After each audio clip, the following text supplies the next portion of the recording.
پوچھا گیا حضور یہ قربانیاں کیا ہیں؟ فرمایا تمہارے باپ ابراہیم کی سنت ہے، اور فرمایا کہ ان کو خوش دلی سے اللہ کی راہ میں قربان کرو۔ قیامت کے دن یہ اپنے بالوں کے ساتھ، اپنے سینگوں کے ساتھ اور اپنے کھروں کے ساتھ آئیں گے، اور یہ بھی ارشاد فرمایا کہ کل پل صراط پر یہ سواریاں بن کے تمہیں پل صراط سے پار لگائیں گے۔ اور جب قربانی کے لیے کوئی شخص جانور خوش دلی کے ساتھ رضائے الہی کے حصول کے لیے ذبح کرتا ہے تو اس جانور کا خون زمین پر گرنے سے قبل یہ عمل قبول کر لیا جاتا ہے۔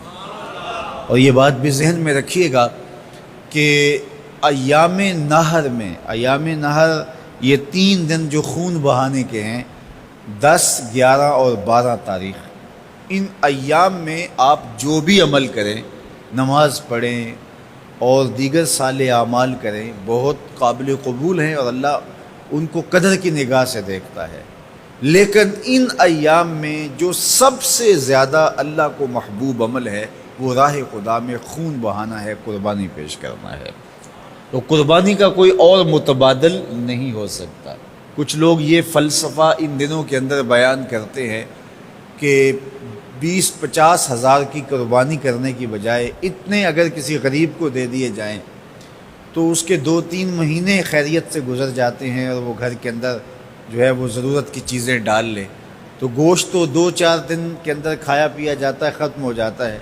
لیکن اگر اتنے پیسے کسی غریب کے گھر دے دیے جائے تو یہ اچھی بات ہے۔ تو اسلام کب اس عمل سے روکتا ہے؟ غریب کی مدد کیجیے، صرف عید کے دن ہی نہیں، مینڈے کی جگہ ہی نہیں، بلکہ اسلام تو راہ خدا میں جانور ذبح کر کے اسی جذبے کو بیدار کرنا چاہتا ہے کہ تمہیں گوشت کی ضرورت بھی نہیں تھی پھر بھی تم نے ذبح کر دیا، تو جہاں ضرورت ہوگی اور تمہاری ہمسائیگی میں، تمہارے اطراف میں جب کوئی غریب ہوگا تو پھر تم اس کے لیے ذبح کیوں نہیں کرو گے؟ اس کے لیے تم قربانی کیوں نہیں کرو گے؟ اِثار کیوں نہیں کرو گے؟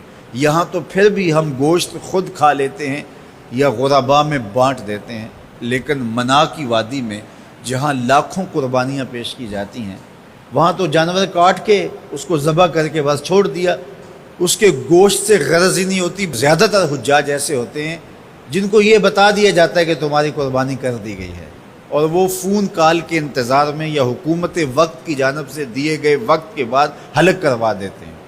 تو انہوں نے نہ اپنا جانور دیکھا ہوتا ہے، نہ اس کو ذبح ہوتے دیکھتے ہیں، تو صرف انہیں ٹائم بتلا دیا جاتا ہے یا ان کو کال کر دی جاتی ہے تو یہ ان کے لیے کافی ہوتا ہے۔ تو وہاں تو گوشت کھانا بھی مقصود نہیں، تو صرف اللہ کی رضا کے لیے جانور ذبح کرنا۔ تو جب رضائے الہی کے لیے جانور ذبح کرنے کا جذبہ پیدا کر کے تمہیں راہ خدا میں خرچ کرنے کی ترغیب دی جاتی ہے تو پھر تم پورا سال خرچ کرو گے، تمہارے لیے کوئی مشکل اور کوئی مشقت نہیں ہوگی۔ لیکن اگر تم جو ہے وہ اس جذبہ خیر سے نور حاصل نہیں کرو گے تو پھر تمہیں یہ دولت نصیب نہیں ہوگی۔ تو سب سے افضل عمل ان 3 ایام کے اندر جو بتایا گیا وہ یہی ہے کہ راہ خدا کے اندر خون بہانا ہے۔ اللہ کے محبوب علیہ الصلوۃ والسلام کی خدمت میں جو ہے وہ مینڈے لائے گئے جو چتکبرے تھے، اور حضور علیہ الصلوۃ والسلام نے اپنے مبارک ہاتھ سے ان کو ذبح کیا۔